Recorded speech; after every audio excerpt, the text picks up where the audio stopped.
The latest government white paper on the environment says the accident at the Fukushima nuclear power plant remains Japan's biggest environmental problem.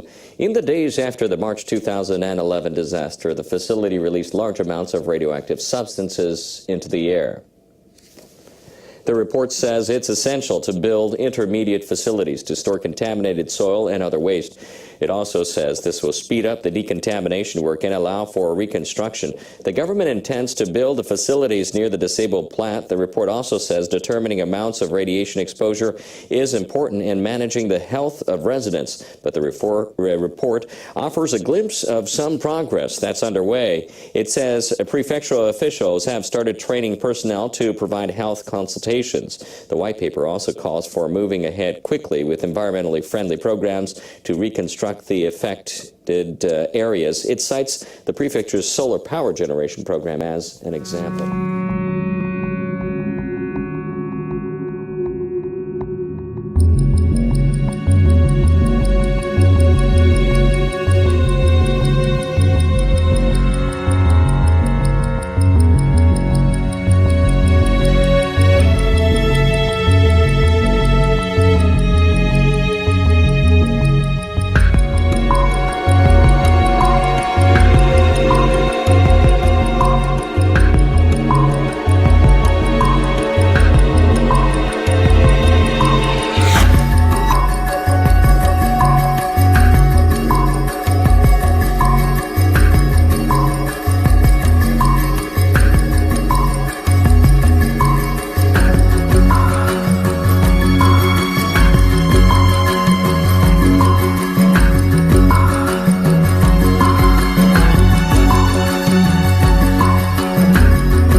Workers at the Fukushima Daiichi nuclear plant are examining soil samples taken from around 2 tanks holding contaminated water.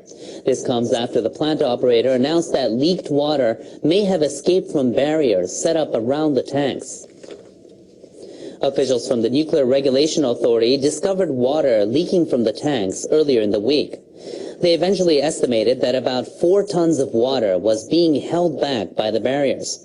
Officials with Tokyo Electric Power Company initially said the leaked water had been contained inside the barriers. However, Tepco investigators later found that a drain valve had been accidentally left open. They also say regular patrols had not been conducted at the leaking tanks. The tanks contain water with radiation levels above the government's set standards. Japan evacuees from Fukushima Prefecture have expressed concern over a government plan to use a site in their hometown for the final disposal of nuclear waste. The waste was collected during cleanup work in areas contaminated by the Fukushima Daiichi plant.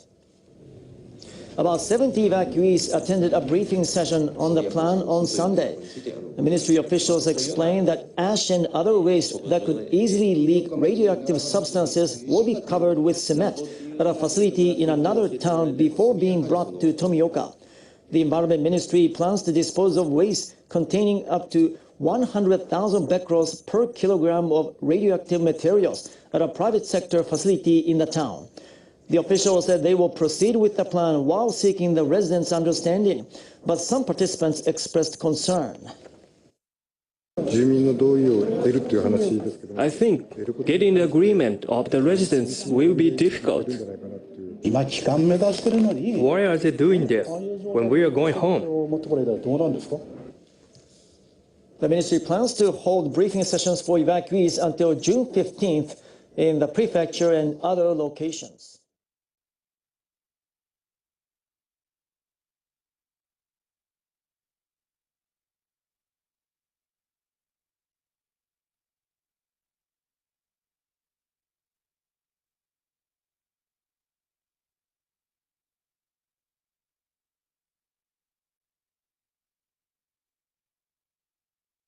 In the headlines today, Japan has underreported 640 kilograms of plutonium to the International Atomic Energy Agency. That's enough to make 80 nuclear bombs. The unused plutonium was neither revealed in the country's 2012 nor 2013 reports to the IAEA. It was blended with uranium into a mixture known as MOX, a mixed oxide fuel that could be used in reactors. The missing plutonium was found in an offline reactor in the southern town of Genkai only after it was uncovered by a nuclear website. It was loaded into the reactor in March 2011 and taken out 2 years later.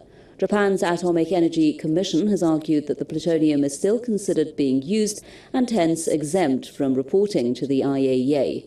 Nearly all of Japan's nuclear reactors remain idle since the 2011 disaster at the Fukushima power plant.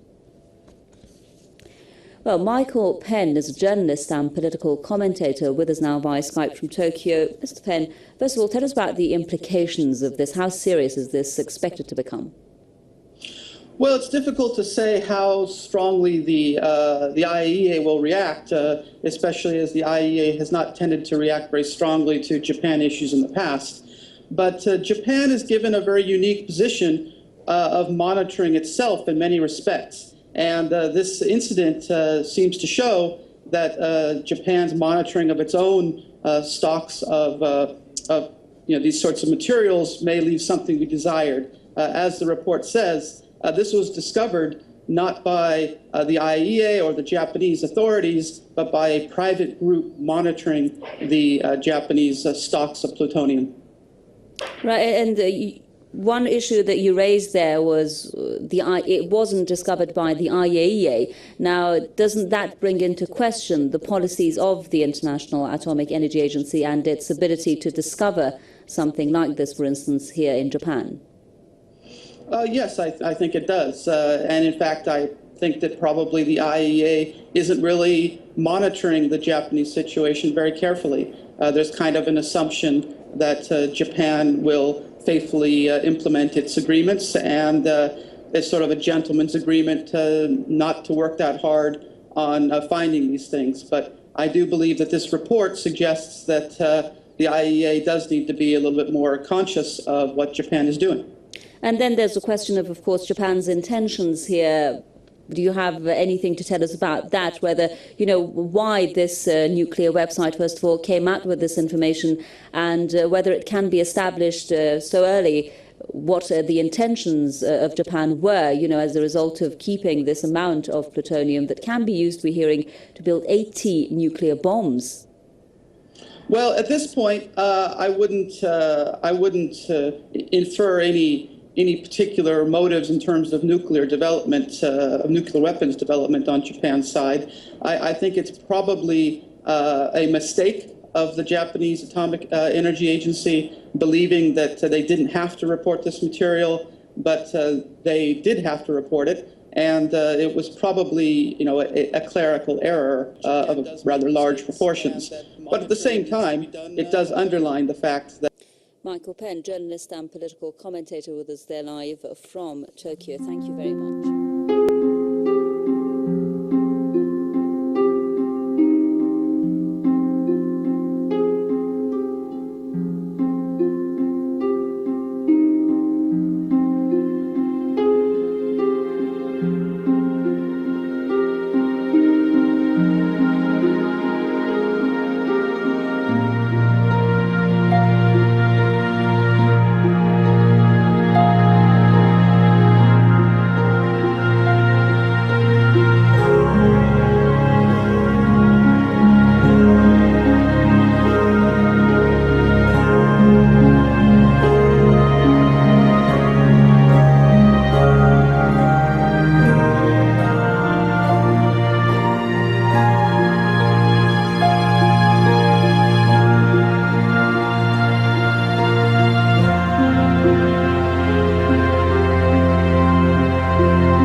2014年5月31日、郡山駅南口から徒歩3分の鴻巣のバス停の前です。この場所には保育園があります。この場所の空間の放射線量は胸の高さで 0.48 マイクロシーベルトパーアワーです。0.48 マイクロシーベルトパーアワー。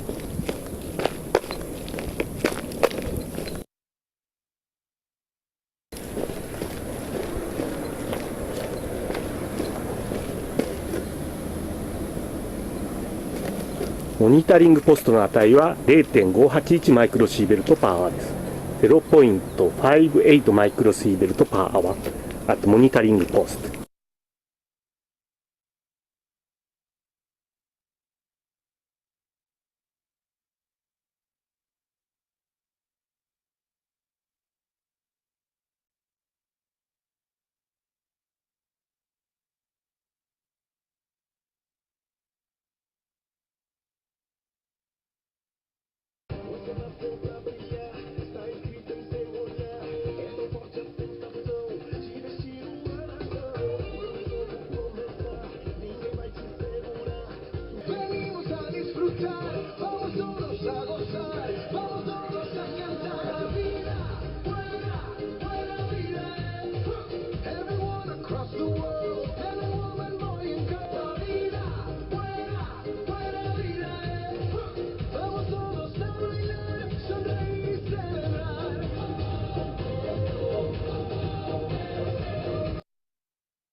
A member of Japan's imperial family has passed away. Prince Katsura was a cousin of Emperor Akihito. The Imperial Household Agency said the prince was taken to a hospital in Tokyo on Sunday morning. He received treatment but later died of heart failure. The prince served as honorary president of the Japan-Australia-New Zealand Society and the Japan Art Crafts Association. He underwent surgery in 1988 after being diagnosed with an acute subdural hemorrhage. He later carried out his official duties in a wheelchair. In 2008, the prince was hospitalized for 6 months for septicemia. Since then, he had been rarely seen in public. Prince Katsura was 66 years old. The Health and Welfare Ministry is trying to deal with the pressing issue of dementia among the elderly. It will conduct a survey on people who have gone missing from their homes or nursing care facilities. The ministry says over 10,000 people with dementia go missing each year. The National Police Agency has been compiling data on missing persons, but the government hasn't fully addressed the problem. The first survey will collect data on elderly people who disappeared in the 12 months ending in March of this year. The ministry will gather information on the level of care these people need and the nursing care services they've used. It will ask nursing homes to report any unidentified people sent to them from police custody. The survey will also look into how well a nationwide missing persons program is working. It's known as the SOS Network and is operated in conjunction with police, local governments, and communities.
Ambitions of SoftBank's Masayoshi Son apparently have no limits. He says his company will start selling human-like robots early next year. This robot, named Pepper, is 120 centimeters tall and weighs 28 kilograms. It was introduced to reporters accompanied by Son.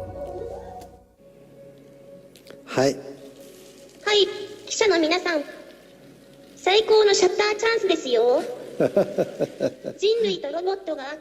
It can carry on conversations with people by analyzing their facial expressions and voices with a camera and microphone.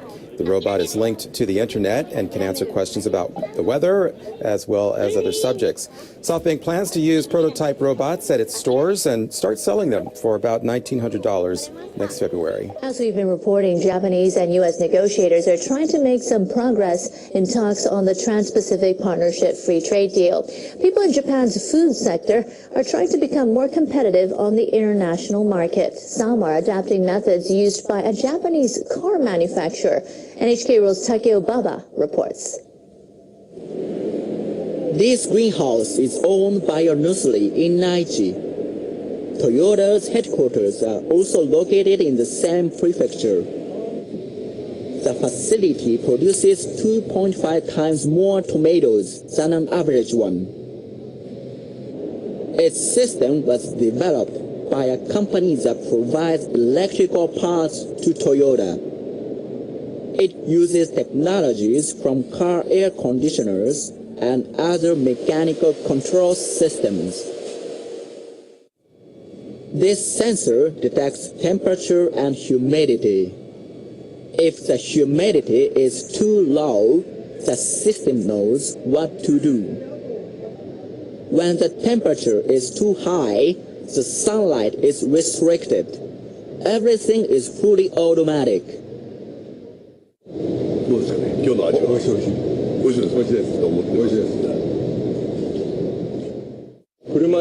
We'd like to help improve Japanese agriculture and make it more competitive by employing the know-how and technology developed by automakers.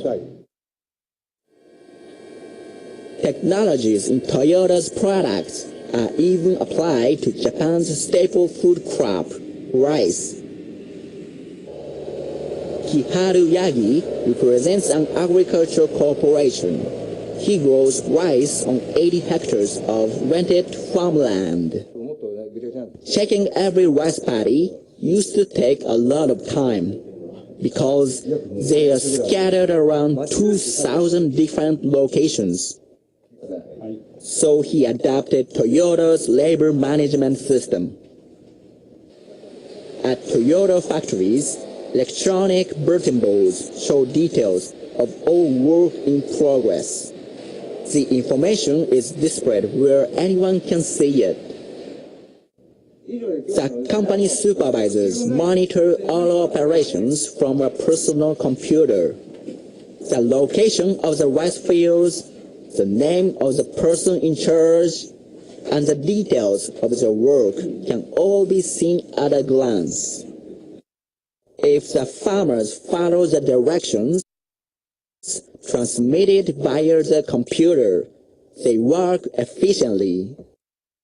The growers use smartphones to read instructions and what route to take. The computer shows the progress of each person's work in real time. 昨日よりちょっと若干遅れてるんですね。挽回してもらうために頑張っていただきたいんだけど。This system also makes it possible to monitor the number of seeds used to grow young plants. As a result, it saves the operator 25% of the cost of growing seedlings. We're analyzing our spending in detail, aiming to produce good rice at a reasonable price. I hope our efforts will help to lower the cost even a little. On this day, a member of Toyota's staff visits the rice field. Japanese agriculture has steady foundations, so I think we have a fighting chance against foreign competitors. Experts hope The system is a wild card that enables Japan's farmers to compete more effectively in the international food market. Takeo Baba, NHK World, Aichi. Researchers in Japan have taken a new step in advancing fuel cell technology. They've created a new type of electrode that's cheaper to make and generates electricity more efficiently. Researchers at Kyushu University announced the new development in collaboration with Nagoya University. The researchers painted a hydrogen-resolving enzyme onto the electrode. They say their tests show the electrode generates 1.8 times the power of a conventional one made from platinum. Platinum prices are high, so researchers around the world have been trying to find materials to replace it.